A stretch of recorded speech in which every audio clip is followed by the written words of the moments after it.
morning, everybody. Wakey, wakey. It's time for Morning Glory. My name is MC Kalia, and I'll be your captain for the next 1 hour, 30 minutes. Let's have this conversation going.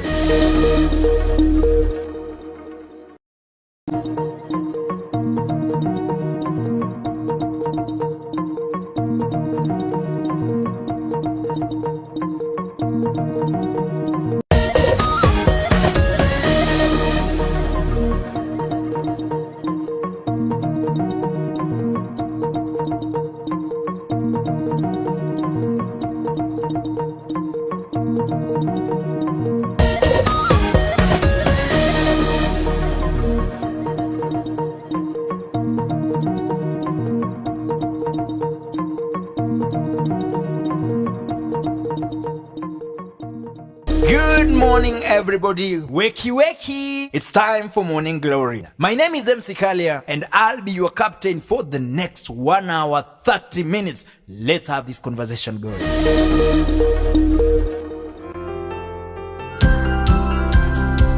Karibu Tophill Hospital, a brain and spine specialty hospital dedicated to providing extraordinary care through competent doctors and other medical personnel from premium institutes with knowledge on the latest and exceptional medical technologies.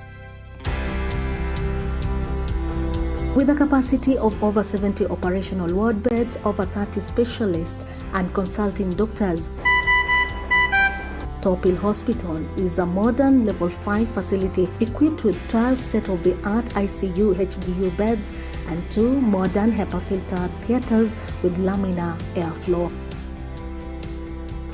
Our aim is to provide comprehensive quality services at an affordable cost to the community, which includes but not limited to neurosurgery, radiology and diagnostics, MRI, CT scan, X-ray, ultrasound, endoscopy, ECG, EEG, pediatric cardiology, physiotherapy, orthopedics and trauma, pharmacy, laboratory, theater, ICU and HDU, obstetrics and gynecology, general surgery, maternity, psychology, psychiatry, comprehensive wellness checkup, dialysis and urology, oncology, dental care, ENT surgery, nutrition and dietetics.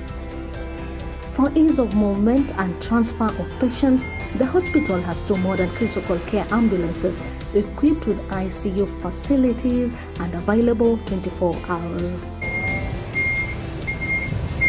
Tophill Hospital is located in a serene environment away from noise and has a cafeteria with fresh, nutritious foods, not forgetting ample parking for all clients.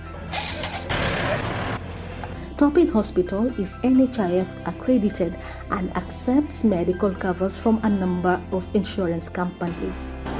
If you're looking for the best customer care and patient experience and to be attended within the minimum waiting time possible, reach us through the website www.tophillhospital.com or call 0782 121214, or you can also call 0782 900090. You can also email us through info@tophillhospital.com. Tophill Hospital, exceptional technology, extraordinary care.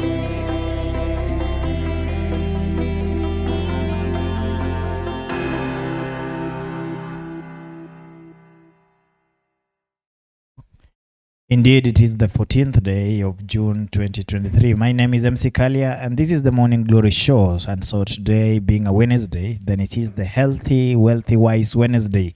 We are coming live from Dawi Africa Photography. It is a production house based in Eldoret that is at the basement air of Zion Mall building. So this particular morning, we have with us Dr. Ruto from Tophill Hospital. He is helping us to understand the approach to trauma emergencies. What do you do when somebody is injured? And so we shall also maybe further go to majorly dwell in trauma that affects the head, or what Daktari would call brain injuries. But then before that, also allow me to remind you to join us on the 17th and the 18th day of this month as we tour Rimoi. So Dawi of Free Photography and Safaris is giving you a chance this weekend to just go and relax in Rimoi. And we shall be having a lot of activities. Of course, we'll start with the site viewing along the way.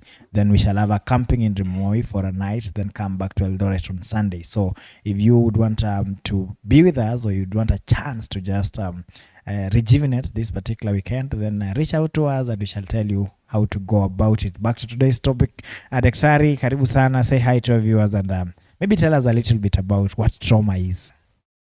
Thank you very much, MC Kalia, for welcoming me yet again to the show. A Morning Glory show, Healthy Wealthy Wise. It's a good morning, and I'll also want to welcome our viewers for yet another good show on the 14th day. I think you must have noticed the majority of the 14s I'm here for all. I think it's more than that. It's always been about love and the love for the show. So 14th. So 14th February, you're also here. I was there. Oh no, I think it was one day after the 14th, Yeah, so it was the 15th day. Yeah. And, Okay, anyway, welcome. So it's always an honor to be on the show, and we due to for the sake of time, yes, I'm going to reintroduce myself again. I'm Dr. Ruto from Tophill Brain and Spine Center at Eldoret, just adjacent to Bomain at Elgon View Estate. Today we'll be talking majorly about trauma and approach to trauma. And then later on we are going to narrow down to at least brain injuries, the common head injuries that we usually receive at our facility, Tophill Brain and Spine Center. And then from there we'll proceed. Okay, thank you so much for that. And Daktari, of course, when you say trauma, people take it as a very huge term, and there's so many people asking me what trauma is. Of course, a few seconds before we went live, I updated that trauma is one of the biggest, or rather it is the biggest cause of death, especially for people under the age of 45 years. And so the question is, first of all, what is trauma? So trauma, basically from the term, I think it's just more of a sophisticated term that we use to basically call an injury of any cause, which could range all the way from minor injuries to very major injuries, usually due to an external force, a force from the outside, which could either be under very low velocity, an example being just a slip and then you fall, then all the way to major accidents, plane crash and all that. All those range of injuries that can result from an external force are what can cause trauma. And trauma, you can sustain injury from any part to any part of your body. So the major causes of trauma, or the major classification of trauma, basically we usually want to classify them either as being penetrating injuries to the human body. That is those that you have a force that is maybe sharp and penetrating that goes through a particular part of your body. Or you can have blunt injuries either to the head, to any part of your body, chest, abdomen. So with something that does not really penetrate the external force, or the external object that you're talking about does not really penetrate into the body, but then due to the force or the impact that this object comes with, then you end up sustaining an injury in an internal organ of your body. So moving swiftly, we are common injuries that we usually get, of course, as you mentioned rightly, trauma and accidents is actually the number one leading cause of mortality or death in the world. I guess due to the fact that we are always on motion. You're always waking up. They say every time you wake up and hit the road going somewhere, you're really never sure of coming back, because anything along the way, you're much safer, I would say, when you're sitting in the house. But as long as you are engaging in an activity, you are prone to sustaining an injury. So then, starting with what you mentioned as you'll start maybe with blunt, with penetrating injuries. A majority of the penetrating injuries due to a variety of things. One is common stab wounds. You've been in a fight and someone has a panga, a knife, or some sharp object, and they stab you, okay, at any part of your body, whether your head, whether your chest, whether your abdomen, okay. It could also be due to gunshot wounds, okay. You've been shot by maybe someone, or it could also be anything that has a possibility of just pricking you. So those are some of the common causes. But then we have those blunt injuries that also occur. The commonest blunt injuries that we get are high velocity injuries that ends up exerting so much force that you can sustain an internal injury without really having an open wound. Someone has a huge club, they hit you so nicely on the head, okay, so you sustain maybe some minor fracture and a major injury into your head. Someone maybe you are seated in a car, your seat belt just across your chest, then you are involved in an head-on collision. Due to that impact, this belt has a possibility of exerting so much force on your chest and maybe some part of the abdomen, and you end up rupturing some of the major organs in your body, including the spleen, including the liver, and then you end up bleeding so profusely into your abdomen. That is a blunt injury. And of course, others, you might end up fracturing even your bones without really having an open wound that is visible. But then due to this close nature of this fracture, you end up also bleeding. It is still a major injury. So those are high impact forces, just to mention but a few. Another common injury that we usually is fall from a height. You're climbing some stairs, then you fall, or maybe you're cutting some branch of a tree, then you fall. You end up sustaining what? If you do not hit yourself on a sharp object and it penetrates into a particular part of your body, a majority of the time, probably due to the force that you land with, there are high chances that you can sustain what? An injury that is really significant to an extent that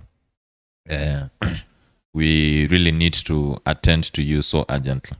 And maybe just to throw a question to you, which one among the two, a penetrating or blunt injury, would you think is much better, or what is much more forgiving? Of course, I would believe that penetrating would be much more forgiving because it's easy to identify. But then, of course, I'm the one asking questions here. So, ladies and gentlemen, that is Dr. Ruto from Tophill Hospital. And by the way, many people could be asking themselves, where is Tophill Hospital? And yeah, of course, we've been saying these doctors come from Tophill Hospital, and everyone is like, where is it? Somebody else called in and said, well, ile hospitali ya Morning Glory iko wapi? So, Tophill Hospital is situated in Elgon View, that is just next to Boma Inn. It is a brain and spine center. That means that majorly they deal with conditions that affect the spine and the brain. But then remember also that they have all the other clinical departments. So if you have an insurance and you're wondering which would be the best hospital to be attended from, then you may want to also visit Tophill Hospital. One, because they have the best medical practitioners. If you need good consultants, if you need good care, then actually their mantra is extraordinary, exceptional technology, extraordinary care. So if you're looking for a hospital that will take care of your health, then you may need to also consider Tophill Hospital. And Daktari, you've mentioned, of course, there's a question you posed to me about which one would be more forgiving. And in connection to the same question, what you would say back to the sender, so many people will ask the question, of course, about the nature of how these things happen. You've said it's an accident, which means that planning is very little. You don't plan for an accident. And that means that most of the time, I believe 99.9%, it means that people are not, there's no immediate medical attention. Chances are high that the doctors will not be there when the accident is happening. And so the best, what many people would want to know is what do I do when what type of injury happens? And so maybe that takes me to the question that you asked me. Nice question. So as you've said rightly, approach to trauma or approach to an accident is usually not commonly a doctor's or a medic's responsibility at that time of this occurrence, because usually during a time of an accident or a time of any injury, time is of essence. You have to think very fast, and you have to be in a position to do the much that you can at a place or with the people that you have. So we are going to move, just as you mentioned rightly, usually penetrating injuries are usually much more forgiving, because people tend to identify these injuries as quick as possible, and they tend to do something. But then the most fatal, actually, you'll notice, are those injuries that are not really visible, or the blunt injuries, because people want to tend that maybe this person hasn't really sustained a significant injury to an extent that we need immediate attention. So going swiftly into what do we do? What do we do whenever you are involved in a major injury? One, they say we always want you to keep it as simple as A, B, C, D, E. As simple as that. But lately we've slightly revised that approach to at least include first hemorrhage before you go to the A, B, C, D, E. A patient, an example, was in a car or was in a border and then sustains an injury, involved in a road traffic accident, and they sustained a fracture, maybe an open fracture of any part. And if you're there as the first respondent, or you're just there, then you notice that this person is bleeding profusely. Okay, profuse bleeding is fatal. So the first thing that we usually want to advise is you need to control the bleeding as quick as possible. And how do you do that in a setup where you are not in an hospital? Number one, you need to at least put some pressure on that bleeding area, using any of at least something clean. Okay, in case you have a clean linen or something that is very clean, you'd want to put some pressure around there, because due to that transit, that time that you are planning to go all the way to hospital, there are chances that this patient can lose so much blood volume to an extent that trying to get them back to Nini might be a problem. So that is number one. Control bleeding, that any visible kind of bleeding that you think is significant enough to cause hemodynamic instability to this patient. Then quickly, of course, you need to be able to shout for help, someone to come, so that at least the rest of the A, B, C, D that you are going to be talking about can be done simultaneously. The A that we are talking about here is airway. Okay, MC, you've just been involved in an accident. You fell and you've broke your jaw and swallowed one of your teeth. Then it goes into the trachea. Okay, the windpipe, as you call, and now you're having trouble breathing. Doing other things before I save you from your breathing difficulty will be work in vain. So first, I need to ensure that I do what? I clear your airway. Okay, I clear your airway so that you are in a position to do what? You are in a position to breathe. Okay, so I need to assess: are you breathing? And if not, what could be the cause as to why you are not what? You are not breathing. So I look at the airway. Okay. B now is for the breathing. What is how good is the adequacy of this what? Adequacy of the breathing. Usually a majority of the time at that region. So any foreign object that you notice that a person involved in an accident has in any part of their breathing system, you need to be able to remove it as quickly as possible.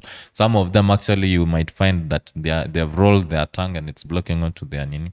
You need to do what? You need to clear that airway, so that then you come now to breathing and assess how adequate is it in terms of their breathing. Is it someone who is, or it's someone who is what? Breathing at least normally. If you notice that it is someone who is struggling to breathe, majority of the time you might not have so much that you can do at the scene of the injury. Initially, we used to advise that you do mouth-to-mouth resuscitation, try breathing, but then you realize that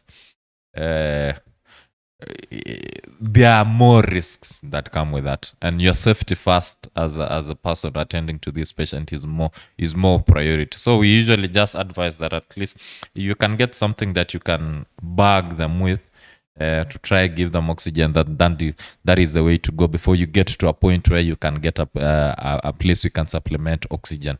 That is number 2. Then, of course, from the breathing, you want to check their circulation. How good is their circulation? Okay. By circulation, I mean how good is the heart beating, and how good is it supplying a majority parts of the body. So you want to check their pulse. Okay. You want to check their pulse. Is the heart beating so fast, and how adequate is their pulse? At this point in time, also, you want to do a quick reassessment of any other bleeding site that you might be missing. Because if you notice that someone is not bleeding, you are not noticing any bleeding, but you are seeing the pulse is the heartbeat. My heart is beating so fast. I'm supposed to be doing between 80 to 100, but my pulse now is doing 120, 130. And I'm not bleeding, and I've been involved in an accident. That is supposed to alert you and show you that this patient is trying to do what we call compensation. Okay? Losing blood, so the heart is trying to compensate for that by doing what? Beating faster, so that at least the little, what we call venous return and all that gets back to the heart can be ejected all the way to the lungs as quick as possible. It goes, then it oxygenated, it goes to the various parts of the body for quick oxygenation. Then God was so gracious enough to an extent that whenever you are involved in such, as one way of the body also trying to save itself, it does what you call shunting. It shunts blood to some of the major organs that are of priority. Number 1 is being the heart itself. Number 2 is being the kidneys. Number 3 is being the brain, and number 4 at least the liver. So those regions. So the body tries to shunt blood. So you'll notice that, yes, my heart is beating so fast, but whenever I check my peripheral pulses, you notice that they are of low volume. It's because a majority of the blood is being shunted to vital organs that are more necessary to keep you alive.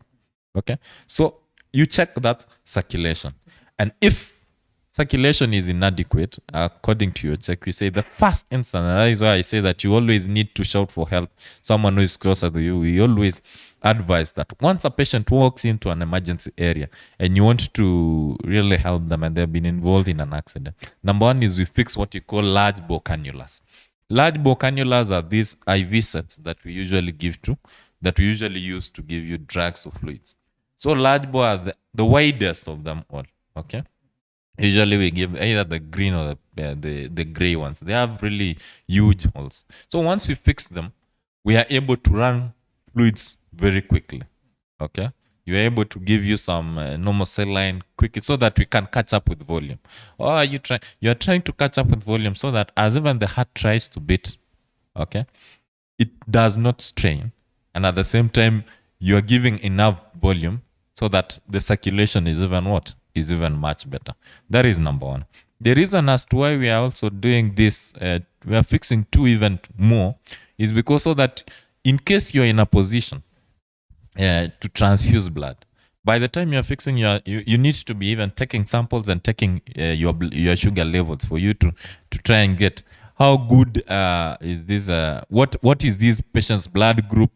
You are able to cross-match blood that is available, and you're able to transfuse as quickly as possible to catch up with volume and to try and catch up with circulation to save this life. So that is on circulation. Then, of course, now the D, which we are talking about, is disability. Okay? You need to quickly assess for disability. Majority of for disability during trauma cases, one thing you want to measure mostly on what you call the consciousness level of this patient, and you have a very quick assessment tool that we usually use. Number 1, it's called a Glasgow Coma Scale. A Glasgow Coma Scale usually it's it gauges the consciousness level of a patient at the time of arrival. They say the sickest patient at the time of the emergency is not always that patient who is shouting the most, oh, nimeumia hapa nini. That is not usually the sickest patient. You should be worried more of that patient who's been involved in an accident and they're just silent. Because it means so much is happening and their consciousness level is. So such patients actually need quick attention to even those that are shouting pain. Because the other one who is not shouting, majority of the time they are in pain to an extent that, but because the damage is so significant, they are not even able to express it. So we do a quick assessment using the Glasgow Coma Scale. The Glasgow Coma Scale has 3 components. 1 being the eye response, and 2 being a verbal response, 3 being motor functioning of a patient. So eye response, usually we classify, we grade it into 4 as to 1, 4 being this patient is alert. They are able to see you. They are very conscious of the surrounding and whatever it is that they are is happening around them. So they get a 4. 3 being that patient who is what? Who is not alert, but then whenever you call them, they are able to respond to a verbal stimulus. I call you MC Kalia and you're able to respond. Then it tells me at least you are not alert enough, but at least you're able to hear. Then a 2 now you give to that patient who is not alert. At the same time, is not able to do what? Is not able to respond to verbal stimulation. But then whenever you inflict some pain, at least they're able to feel it and they can be able to open their eyes and respond. Then of course, 1 being those patients, whether you inflict pain or not, they usually do not tend to respond. So that is a 1. So that is eye opening whenever you're dealing with one of the properties. Number 2 is verbal. In terms of verbal response, is this person able to, are they well oriented in time, place, and person? Can they be able to tell who they are? Are they able to tell who the people around them are?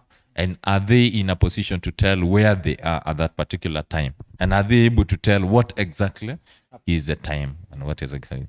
So they usually get a 5. Verbal response, a 5 is for good orientation in time, place, and person. A 4 is for slight confusion. Slight confusion is you are able to talk to this patient and they are able to hear you. But then once in a while, they see something that goes amiss. Confused. Then, of course, that was 4. Number 3 is a patient who is able to speak, but they are just, you cannot really make out whatever it is that they're saying. They are saying things outside topic completely. Okay? Then that is a 3. A 2 is a patient now who is not even making any reasonable words or sound. They're just mumbling things that you cannot really tell. That is a score of 2. 1 is a patient now who is completely unresponsive. Okay? That is verbal response. Then you go to motor response. In these patients who's come to you, how good is their motor response? In case, are they able to obey commands? Nisalimia mam? Are they able to do that? Inua mkono? Are they able to do that? That gets a 6. Okay? If you notice, for a fully conscious patient who is able to obey commands, in motor function, that is a 6. In verbal response, it's a 5. That is 11. Then in eye response, that is a 4. That gives you 15. So someone like you have a 15 or a 15 GCS score. But anything less of that, we grade it and we are able to tell how much debilitated are you and how quick response are we supposed to do. Okay? So that is one way of assessing for disability. Then, of course, there are those obvious disabilities. Someone has broken a part of their limb, a part of their knee. You are able to do that quick assessment whenever you're doing your D. Okay? Then another major disability that comes with trauma is hypoglycemia. Hypoglycemia has low sugar level. Okay? So you also want to find out how good is their sugar level in terms of any. So that is what you do. If the sugar level is low, then you're able to at least infuse some sugar. Okay? Then the last E is now exposed. Expose optimally. A patient who suffered injury, you always need to expose them. Show everything that they have on, so that at least you do not miss out on anything. Then now, that is what you call primary survey. What I've been talking about is primary survey. Primary survey is supposed to be so quick to an extent that you're supposed to have done all that I've talked about within less than 2 minutes. Okay? You need to have done your oxygen supplementation. You need to have removed everything from there. And you need to have assessed their circulation, fix a cannula, run fluids, run blood if possible. You need to have done quick GCS assessment within 2 to 5 minutes. Okay, in primary response, so that it can give you now time to go to secondary assessment. Secondary assessment is now what you do from head to toe. You now have to do a relook. This one you do not have to be in a hurry, because during your primary survey you've sorted out those life-threatening things that are highly likely to cause your patient to die. And Dr. maybe before you go to the next point, of course, as we discussed, is that these things, most of the time, may not be a doctor's responsibility, because the patient most of the time is away from hospital. The question that comes to mind is, what is the biggest mistake that many people do immediately an accident happens, or even when they are bringing the patient now to hospital? Biggest mistake, number one. The biggest mistake is panic. Okay? Panic. You panic and you are hardly able to respond and think objectively of whatever it is that you are supposed to do. Okay? And the only thing that you are left with is maybe just scream and nothing. So whenever you find yourself in a scenario, number one, you have to keep calm and know that this is an emergency and you have to do something. That is number one. Number two, our biggest mistake is always the thought that the first response is for you to take this patient to what? To hospital. No matter how far it is. And even a majority of them, you'll always want to think that a small dispensary near home, or a small center ambayo mjakuwa mkienda, cannot help. And now you have to think of a facility that is so sophisticated, maybe like Tophill. You're somewhere, maybe let's say Nandi Hills. You've passed through facilities. You're now thinking Tophill is the leading brain and spine center, and you now want to think that I have to reach all the way to MTRH or to Tophill for this patient to be saved. No, time is of essence. So wanasema fimbo ya mbali wakati wa emergency haiui nyoka. Okay. Ni nyakati zote nikidhani. So that means that many people usually try to go to the biggest facility, yes, leaving behind the small facilities, which facilities that are able to do what? To attend to these emergencies. Then, of course, number three is that for patients who've been involved in major accidents, because you do not really know where, you cannot really be able to tell where exactly could an injury be. A majority of the injuries that are deadly, as we are going to talk about next, thing of what we do now once this patient gets to hospital is we have one very unstable or two very unstable parts of the human body. One is your neck. You know, your neck is highly mobile. Number two is your lumbar spine. And of course, what? Major bones. Okay? Your ribs. Why am I saying this? You're in a car. You have your seat belt on. You get involved in a head-on collision. The first thing that happens due to you remember those physics, the forces of inertia. You step on an emergency brake or your gas. What your neck? The first thing it will do is what? Because it's unstable, it's still in motion. So by the fact that you are restrained does not mean your neck is also restrained. Well, so it will. And high chances, a majority of the time, patients tend to sustain what? Injuries either to their neck or to their, yes, because of this unstability, or they break their major bones. Okay? Now, biggest mistake. Mumekuja wote into an accident scene and everyone wants to take this patient, ampendue, amgeushe, ampeleke wapi, amweke huku, amleta hapa. You see? You're dealing with a patient who has sustained maybe an injury to the cervical spine. it is very unstable. As soon as you move this patient without stabilizing the neck, what is the next thing that is going to do? They are going to break their cord, and the next thing is you've lost that patient, or you've done what? You've debilitated them all the way from the neck to the knee. So the rest of their body cannot function. So even getting this patient to hospital does not, okay, it does help. But as to how much we are able to do at that point in time is maybe just stabilize that neck. But then already the damage to the cervical spine is so extensive to an extent that they will never be able to regain function from the neck going downwards. So they become quadriplegic. Personally, I would say that I do not see any need of quadriplegic patient is as good as a patient who really quality of life has been severely tampered with, because they will never be able to do anything. They'll never be able to hold anything. Okay. So during that time, think, what am I supposed to do to these patients? First, if I'm supposed to move them, get someone who can hold them properly. Some good support.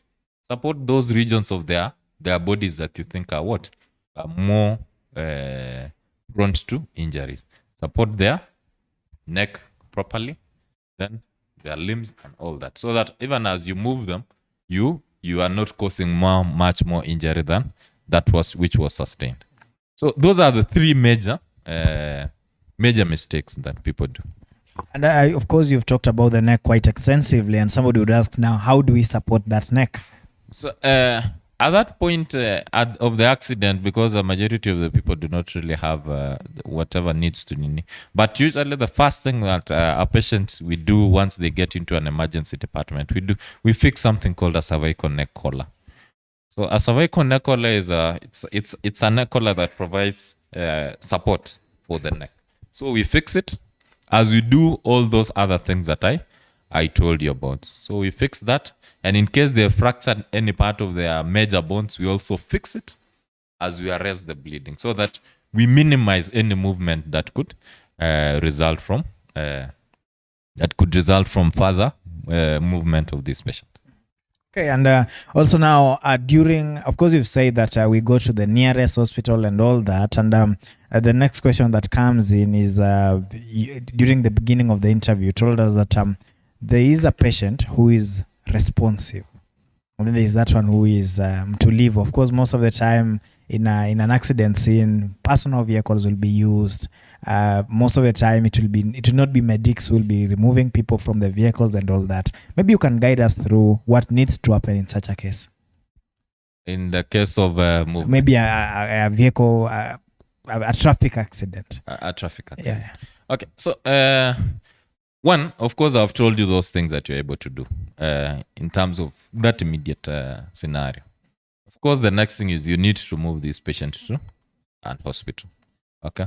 As to the means that you need to use to get to hospital, you need to use whatever is available. Of course, I'm just looking at the mistakes that may arise during that moment of transportation. Okay, so the major injury, the major issues that can arise, the mode of transport to the nearest facility does not really matter, because you need to use that which is easily available. As I told you, time is of essence. But then, as you move, you need to keep in mind what I've said about how stable is this. How stable is the means of transport that you're using to transport this patient? And as you are even transporting, where are you going? Think of where it is that you're going. And if possible, you always need to alert. If an accident today happens at, let's say, a place like, let's give an example. A place like, just past, on your way, a place like on your way to Riyadh. Okay? The hospitals around there, someone needs to be able to be alerting them. Okay? Well, emergency response. Ya kwamba, we are coming in with a patient who's been involved in a road accident, and prepare for what? Emergency response. So you will notice that during those scenarios, you alert the people there. So that once the patients get there, the people now who take over the management of these patients are already healthcare personnel who know what needs to be done at that point in time. And everyone is already on board. They know what needs to be done at what point in time. So the things will move on so swiftly. So always alert them, but use whatever is available. And of course, this is a show that is consumed by, I would say, mass media. And of course, I'm also imagining that at the hospital, when you're receiving the patients, there are a few things that we, wananchi wa kawaida, do that at some point may not be so important to you as a doctor and all that. Maybe what are the important details that you may need from those who are bringing the patient in, and what are the do's and don'ts that at that particular time when somebody is bringing the patient into the hospital, during that time, entry into the hospital? So entry into the hospital, what do I expect from you as you enter into the hospital and you're bringing in a patient? A majority of the time during emergency response, actually, once you get to my hands, I need very little of what really happened at the instant, at the initial stage. At those initial stages, once a patient moves in, what we usually need is space. Okay? You've done your part, you've gotten the patient to hospital, we need space. So many people come in following, and everyone wants to tell what happened, but at that point in time, it does not really help. Okay? What really helps is, usually what I just want to know is that maybe this patient has come to hospital, and what was the accident, then I do the rest. So you give space, then you let things move. Okay? So that at least the much that needs to be done can be done as quick as possible. After the primary survey and the secondary survey, and once the patient is stable, we can now talk. Oh, so what happened? Where were you? Were you riding the boda? Were you in the car? What happened? Did you lose your migu? Did you lose your shoes? Okay. Were you wearing a helmet? You see? So those are things that come later, because now I want to figure out what other. So that is actually during secondary survey. Okay. That is during the secondary survey. And we'll do a quick, I don't know what to say, we'll move in quickly and now look at, of course, you may talk a little bit about the secondary survey, but then also to my viewer, I know the next thing that is very important to them is to understand now, of course, the nature of now the traumas that may arise, and of course the intervention that will be needed at the hospital level, and what they need to know once that has happened. Good. So once in hospital, once we've done our primary and we're now going to our second, there is something called a trauma series. And once you've stabilized airway, once you've stabilized your breathing, once you've stabilized your circulation, you're running everything, there is something now called a trauma series. A trauma series basically is a quick part of the secondary survey that usually we use to try and figure out whether we've missed out on a major injury that can cause mortality.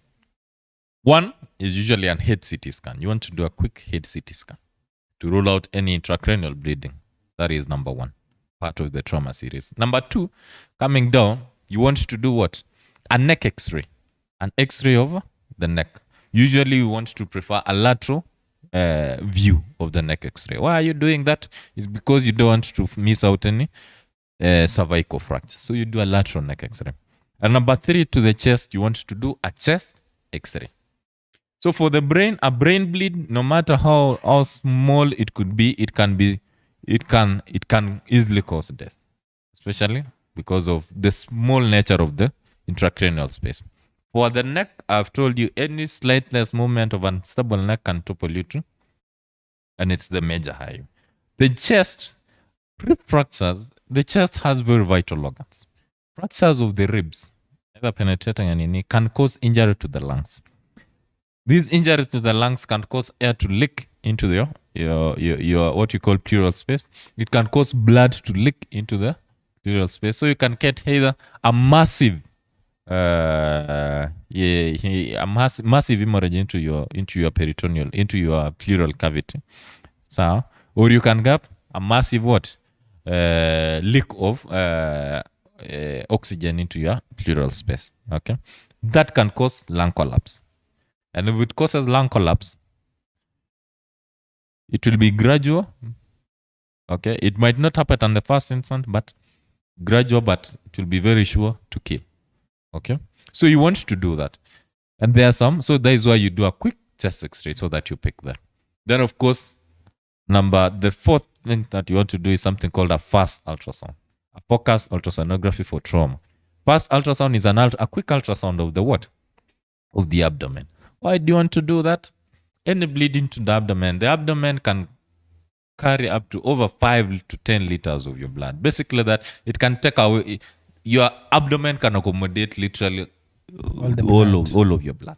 Okay, so someone was sitting in a seat belt and they ruptured the spleen or part of the liver. That patient technically will bleed into the abdomen, all of their blood, and you're going to lose that patient. That is why you do this focused ultrasonography for trauma.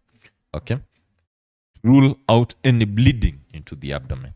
Okay, then of course number 5 you want to do a quick pelvic X-ray. The reason why also you are doing a quick pelvic X-ray is that the pelvis, and a majority of the cases, okay, wa boda riders, umebeba watu watano umekalia kwa tank, unapata accident, just opens up your pelvis. You bleed and bleed and bleed into your pelvis. Your pelvis can equally carry over 80 to 90% of your blood. So that is what we do. Okay. Anytime we notice that, you'll notice one thing about whatever I'm trying to tell you.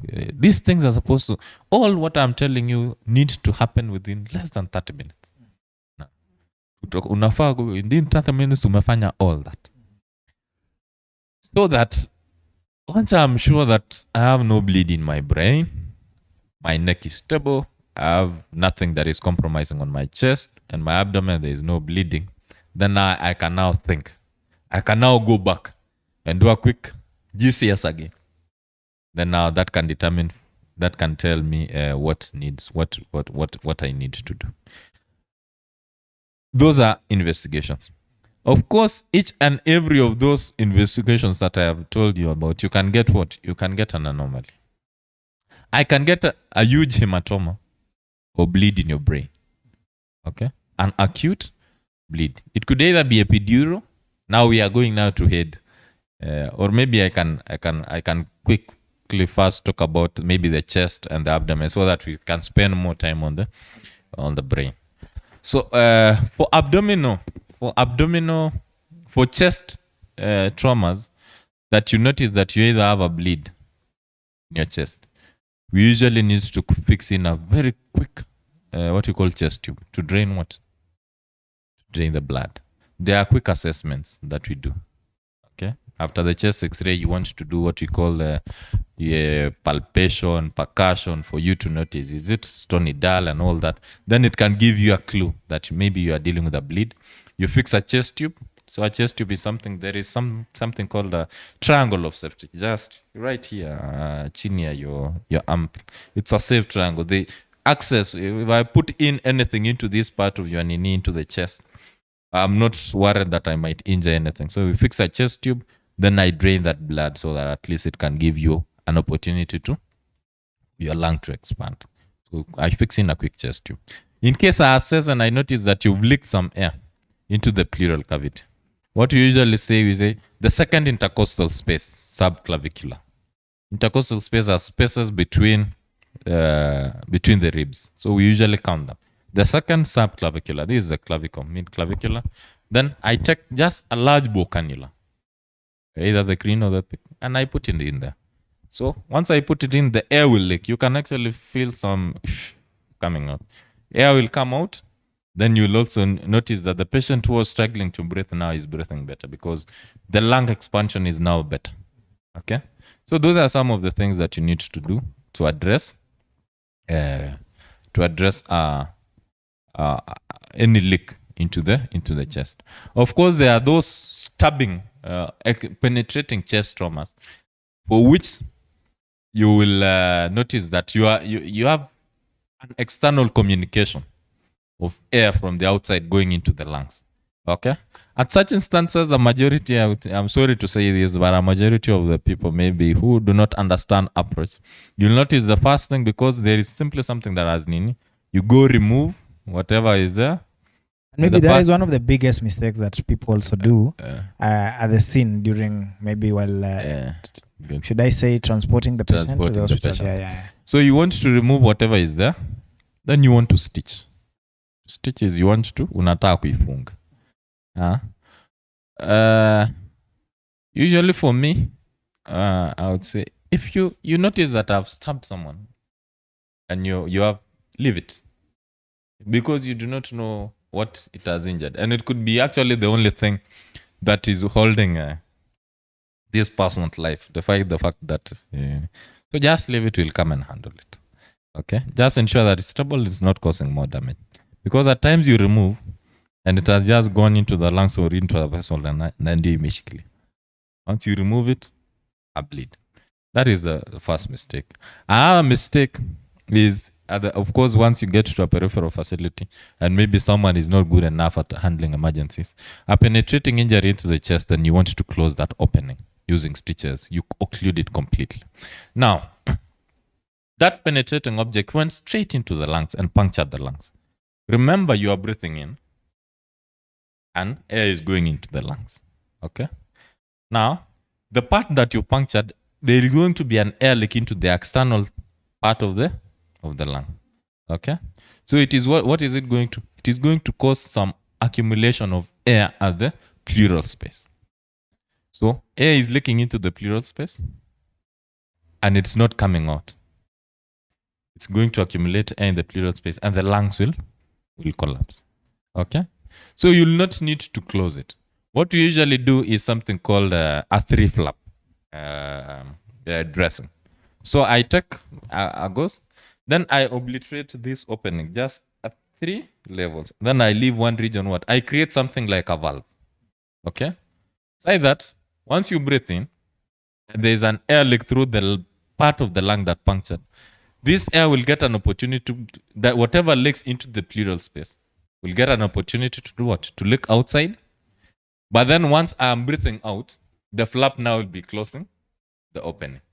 So breathing in, you have a leak. Then whenever I breathe in, so I will not be putting in air from outside, and whatever I'm taking in from my nose is not accumulating. Okay, so that is how you approach what a penetrating chest injury. For abdominal injuries with a positive fast means that you've done a fast ultrasonography for trauma and you've noticed that there is hemopenetronium. There is blood in the abdomen. For such, you need to prepare for what we call emergency explorative laparotomy. How do you prepare for emergency explorative laparotomy? Explorative means that you want to open that abdomen as quickly as possible, determine what exactly it is that is bleeding, and address it as quick as possible. How do you, Nini? You've already fixed your large bore cannulas, run blood as quick as possible, get to theater as soon as possible, open that abdomen as quick as possible, and be able to do what? To arrest the bleeding as soon as possible. So that is basically approach to major what? Major abdominal injuries. Okay. Pelvic injuries, which is still another major injury that can cause you to lose blood. You've done an X-ray, you've noticed that you have an open book pelvic injury. We usually say that you want to do something called pelvic restriction. I forget the name. If you go for camping, you go for camping. There's usually this thing where you tie on a tree to this side and the other one to that side. Then it creates something like this. Then you go lie there with your girlfriend. And then you can swing. What do you call that? Ita to swing daktari. It's not swing. Leave alone the swing that. Of course, I know. It's a bed kind of. Yes, good. So what you notice, so basically we try to create something like that, but now we use linen. So we put maybe some bed sheet around here. Right, one person pulls to this side, another one pulls to this side. Then we restrict that pelvis. Whatever you're trying to do is you're trying to close a book. The pelvis opened because of the impact of the pressure.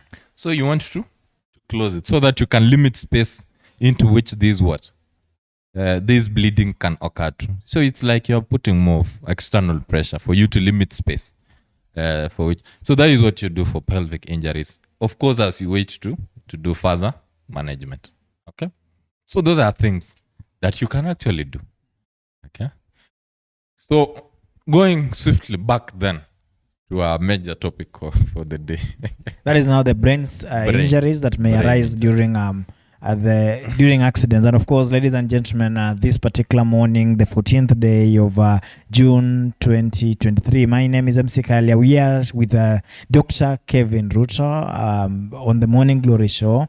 Is helping us understand approach to trauma emergencies. And of course, we're doing this for the purpose of letting you know what exactly you need to know when you're involved in an accident. We've talked about the do's and don'ts when you are rescuing people who've been involved in an accident. And so right away, we are going to talk about brain injuries that may arise during an accident, and what you need to know, what you need to do, and what you need not to do during such times. Daktari, take us through it. Okay. So now going back, touching a bit now on what we do the most, what we love, what not really what we love, but of course what we what we specialize in, brain and spine. So brain injuries, I'll just do a quick overview. Of course, they can still be penetrating, or they can still be blunt injuries. So bullet, gunshot wounds, stabs into the head and all that. So there are various regions of the brain, of the head. Yeah? Of course, you have the scalp. So you can have scalp laceration. That's a break in the scalp. One thing you'll notice about the scalp, this is the scalp. Hii ngozi ya juu ya kichwa inafunika hii kichwa. It's a scalp. So you can have a minor cut that results in the nini. One thing about scalp injuries that you need to know is that the scalp is highly vascularized. It has so much vessels, and any small cut on your scalp actually bleeds and bleeds profusely. That is one. Then number two thing you need to know about scalp injuries is that they tend to gape, because you see it's nika kofia. So anything that nini, they tend to open up, and once they open up and it's highly vascularized, they tend to bleed. For scalp injuries, they do not usually cause immediate death. All that you need to do is arrest the bleeding. Clean the wound, arrest the bleeding, do thorough cleaning to arrest bleeding, and you can do a quick suturing. Okay. Then of course you go down to the scalp. The skull now is this bone, mifupa. So you can have various fractures due to the, of course, basing on the extent or the velocity of the force that causes the knee, you can fracture your skull. And once you fracture your skull, there are various things that can happen. A cut wound on your head will create something called a linear fracture. A linear fracture is just a skull fracture that is not depressed. It's just linear. It's straight in nature. Basically, for those, we do not really need to do much except wash it properly and everything. Then you arrest the bleeding, you close very well. But then, for penetrating injuries or high velocity injuries, like a stab, like not a stab, like you've been hit by a very heavy blunt object, kugonga na rungu vizuri, you tend to get fragmented fractures, and they are depressed because of the force. So they get depressed. So they exert some pressure on the brain. Okay. For this, of course, once you've noticed, because of that, they also tend to cause what you call an epidural. An epidural, dura is the sheath, the sheath that wraps around your brain. So there's usually a sheath before you get to your skull. So once you there are some vessels just right there, they can bleed. And once they bleed, they cause something called an epidural. And epi means outside. Outside now, this dura. Not really on the brain, but just outside. But then it will accumulate and exert some pressure on the brain. So for such cases, there are also emergencies. There are neuro emergencies that you want to do. A quick something called a craniotomy and elevation of the fragmented fractures. And at the same time, you want to do evacuation of what? Of this clot. You want to remove this clot, you want to remove the bone fragment so that at least you're able to give the brain some space to expand and heal. Okay? So those are some of the regions. So fragmented depressed skull fractures with what? Associated epidural what? Hematoma. That is what you do. Then, of course, we have now what you call subdural hematomas. Subdural hematomas now is below the dura. Okay. A majority of these subdural hematomas usually result from not really stabbed wounds and all that, but due to maybe high blood pressure, cocaine use, and trauma at some point that was not significant enough. You eat your nini, then you bleed into the subdural space. The subdural space is a wide space. Okay, it's a very wide space that at times whenever you bleed into it, it just creates a nice cushion around what? Around the brain. Yeah. So, and once it does that, because of that large area of spread, they tend to exert less pressure onto the brain. So a majority of the time they actually missed. The symptoms are less forgiving. The consciousness level of this patient tends to be okay. But then later on, at times they can get a rebleed. Then this blood reaccumulates in that region. Okay. Now that is when now they start getting what? Symptoms of what? A bleed in the brain. And usually this affects the elderly patients. Those patients who have brain atrophy, their brain size has reduced. So they have some really nice space for spread. So they come in, you do a CT scan later on, then you notice what? They actually had a bleed and they are now having a chronic bleed that has liquefied just around the brain. For those, rarely do they cause mortality. And what you always want to do, basically you want to do what's something called a bar hole evacuation. The other one is what you call craniotomy or craniectomy. You want to remove bone fragments and evacuate for an acute one because it's still a clot. Once the blood stays for quite some time, it liquefies. So this one you just want to drill the skull, then you let this blood flow. You do a washout, okay? Then you can fix in maybe some what you call a catheter or a drain to drain up the remaining blood. And these patients usually recover. 2 to 3 days in hospital, they have regained back their consciousness level, their confusion has gone. Whatever neurological deficits they had, usually are very minimal. And you have to discharge them to go home. And of course, some of the worst case scenarios then are those brain injuries that are so severe enough to an extent that the force that was exerted has reached to a point whereby you've gotten a bleed or very massive hemorrhage in your intraparenchyma, what you call the brain itself. So you have a huge brain hematoma or bleed in the brain. That will now be dependent on where is it that you have this bleed in the brain. Okay, if it's a region that you can access surgically, then you want to also do craniotomy and evacuation. But then there are those vital parts of the brain that actually you can hardly access because once you try to access them, the damage that results from that could be so significant to an extent that you'll notice that even recovery becomes an issue. Okay, so that is now for you to decide once you are there. Is it a region I can access surgically or not? If I can do something, we do. If it's some place that we cannot access, deep regions of the thalamus and all that, the brainstem that we can hardly access, of course, the prognosis or the outcome for such patients is usually very poor. And with or without intervention, the outcome is not always good. Okay? Now, those are some of the major things that can happen on the brain, a bleed. But then, at times, the brain sits on a very rough surface. If you are to see the brain, it has some contours. It's not a smooth thing like, it has some contours, and the base of the skull is also rough. So at times, due to the impact that you get, you can fail to get actually a bleed, but you get something called what? Coup contra coup injuries, concussion.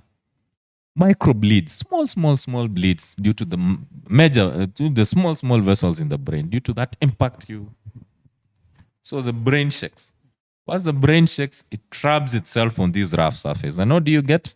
You get micro bleeds. Those ones rarely do anything. You just want to oxygenate as much as possible. Those patients usually tend to get something called a post-concussion syndrome. Post-concussion syndrome, they get persistent headaches after that. They get confusion after that. They can get maybe this tinnitus ringing in the ears. At times their vision is not so good.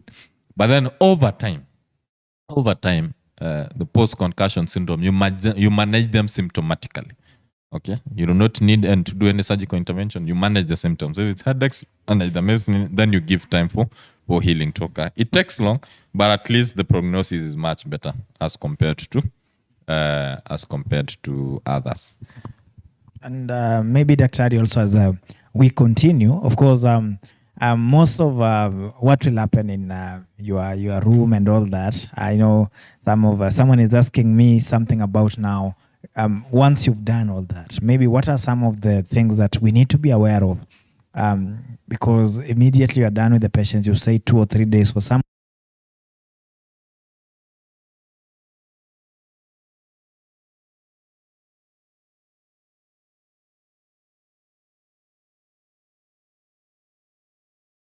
One, as a patient who's gone through that, in terms of taking care of yourself post-surgery, and then also for those who could be taking care of patients who have gone through such procedures, what are some of these things that we really need to be aware? Good. So that will take us to outcomes post surgery or even post any head trauma. But then, just to mention something, there is something I told you about an epidural bleed. A bleed, just you have a skull fracture. Then now these bleeds are usually very. Do you know those bleeds that we say they are sinister? Something sinister is something fishy. Okay, a patient comes to you, you do their GCS score, it seems to be okay. They just have a mild confusion. You do a scan, you notice there is a bleed, an epidural bleed, but the symptoms are not so severe. Now, these patients, they usually have a phase in which once they get to hospital, you might think that, oh, they are okay, and I need to discharge them. It's not actually what needs to be. You always need to warn them about severe features of what we call increased intracranial pressure. Increased intracranial pressure is too much pressure on the brain that is causing mass effect. So a patient who has so much pressure in the brain, they tend to get very severe headaches, very severe confusion. Their consciousness level dives, okay? Then they get what? Severe projectile vomiting, okay? Those are features of increased intracranial pressure. So you always need to warn them. You need to first do monitoring of these patients for at least 24 hours, 8 to 24 hours, because symptoms tend to come after, okay? So you need to warn them of the same, that, this bleed seems to be very small, might not require surgery. But in case you notice 1, 2, 3, then you need to know that this is what is happening, and it means that the bleed could be growing further and needs to be evacuated. If you do not do an evacuation for a bleed that is causing so much intracranial pressure, I think I mentioned to you about some part that controls the respiration here, at the posterior aspect of your brain. So much pressure, and the brain does not have a place to extend to. That part of the brain herniates into that, through that opening, what we call foramen magnum. It herniates through there. Herniation means that it protrudes. There is going to be compression of what we call respiratory centers of the medulla oblongata. And once that happens, the patient goes into silent respiratory failure. So they gasp and they die, because already the region that controls breathing is compromised. Okay? So warn them as soon as possible, so that at least we are able to do what? We are able to evacuate and remove that, so that we prevent that. Now, outcomes post-head trauma could be a variety. You can have a very good outcome, especially for those subdurals where you do not remain with any neurological deficits. Okay, neurological deficits, I mean dysfunction. You guys get back to normal. For those minor injuries, you just okay. That is, I would say, number 5. That is a possibility. And of course, number 2, you can remain with those minor neurological deficits. What you call neurological deficits? Inability to use a particular part of your body because of the damage that occurred from there.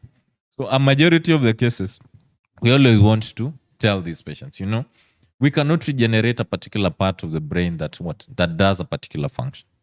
Okay, the much that we can do is to save you from dying. That is what we need to do. But once the damage has occurred, we can only manage it conservatively. So at times, these patients remain with inability to use particular parts of their body. That is an outcome. All that you need to do is know that this is what happened. this is something that you've got to live with.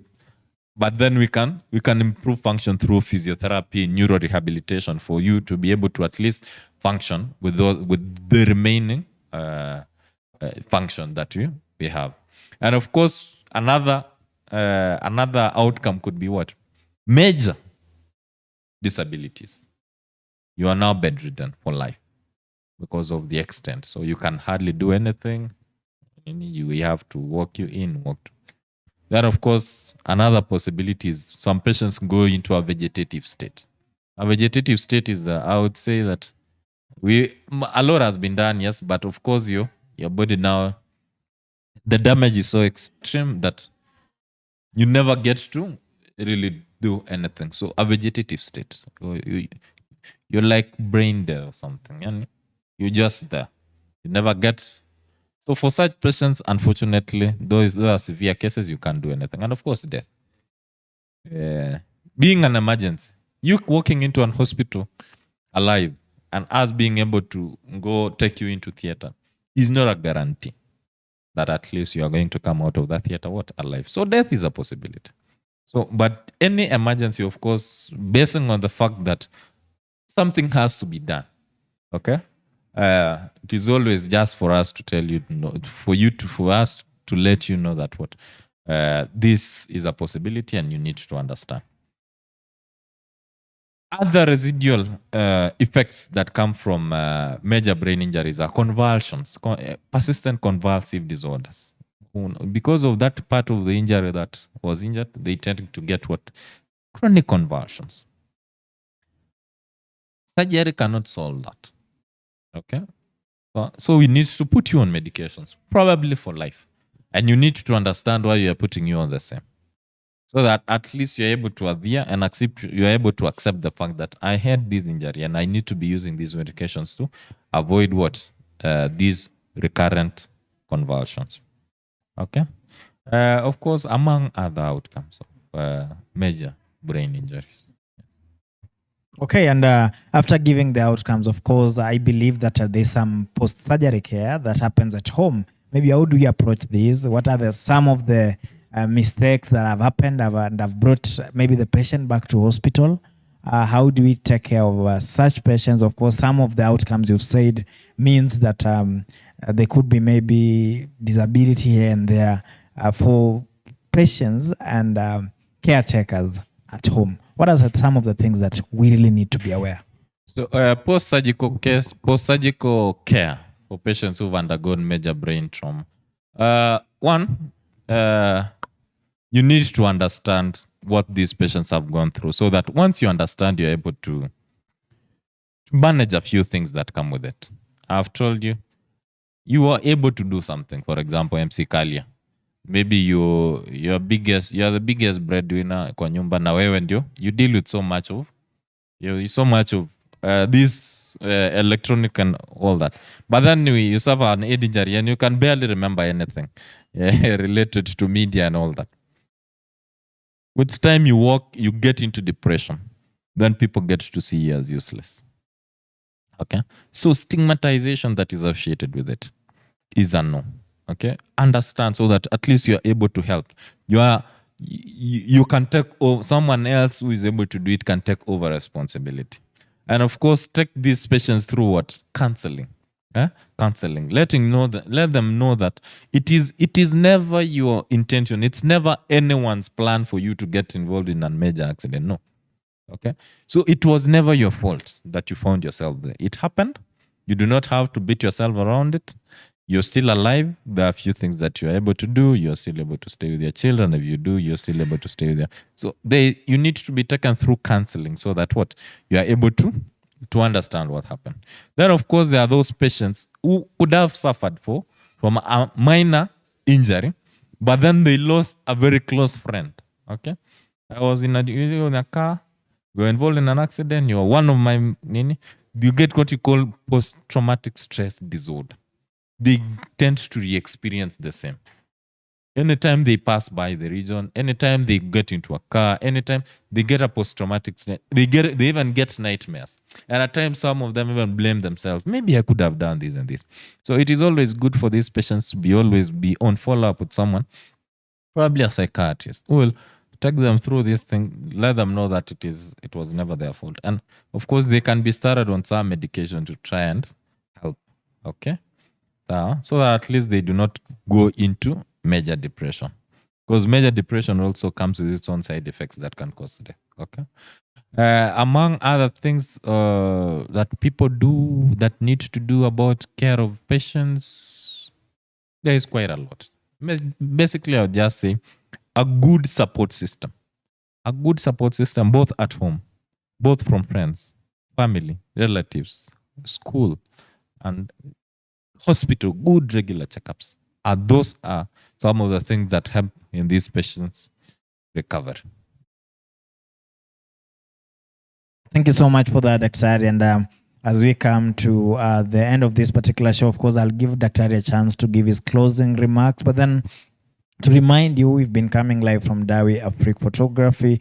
We are situated on the basement of Zion Mall building. That is basement S. So anytime you need anything that goes into video and photo production, consider working with us. Also, just to remind you is that also you need to dress to be addressed, and anytime you need to dress to be addressed, consider walking into D Square Fashion House. Walk into D Square Fashion House. Get yourself that nice suit. Get yourself that, of course, garment that will switch the event. As we say, you just dress to be addressed. Dress according to the occasion, and the right people to do that for you would be D Square. Also, I do remember to visit them if you need to take up fashion as a career, because now D Square also have a school of fashion design and tailoring, so you may also want to visit them. And the plan for this particular weekend is that you need to join us as we go to Rimoi. Tunasema twende Rimoi tukajibambe. You know, the first bit of the year actually has not been so easy, and so we've decided to plan something for people to go just and relax and debrief before they engage the second part of the year, which now has a new budget and the house levy, of course. Anyway, Grace Achi Mabosh says that thing is called a hammock. That is actually it's called a hammock. It's called a hammock. Yeah. Then there is Jose Changulet says, good morning everyone, thank you so much. Anasema zoezi kidogo kidogo ili kuepuka magonjwa and all that. Of course, I've also seen Alfred Sargent all the way from Australia and a few others, but we may not be able to get all your comments because of the time. But then, of course, thank you so much for creating time to be with us this particular weekend. Before I come to sign out, Daktari, give us your parting shot. Thank you very much, MC, for such a very good show. Trauma and brain and everything it's something of passion to me. Something emergency response. But one thing I would say basically is that one, as I said, keep it simple. Okay, relax, don't panic. Okay. Once that is done, keep it as simple as A, B, C, D, E. Okay? Keep it simple. A, B, C, D, E. Airway, breathing, circulation, disability, expose. Okay? Number 3, I would say is that basically do the much that you can be able to do. And let the rest be taken over by those people who can be able to do the rest. Okay? Then, of course, as one of the parting shot is that during emergencies, time is of essence. Okay, you do not want to waste any time, because any time wasted could mean a life lost. So, time is of essence. Then, of course, fimbo ya mbali hayuinyoka. Whatever you can use, and of course, help. Do not be afraid to shout for help. The more hands you have, the better chances that you stand to do something. Thank you very much. Thank you so much. And that brings us to the closure of this particular show, the Wednesday edition, the Healthy, Wealthy, Wise edition. Of course, see you tomorrow on the Social Square. And my name is MC Kalia. Thank you so much for creating time to be with us.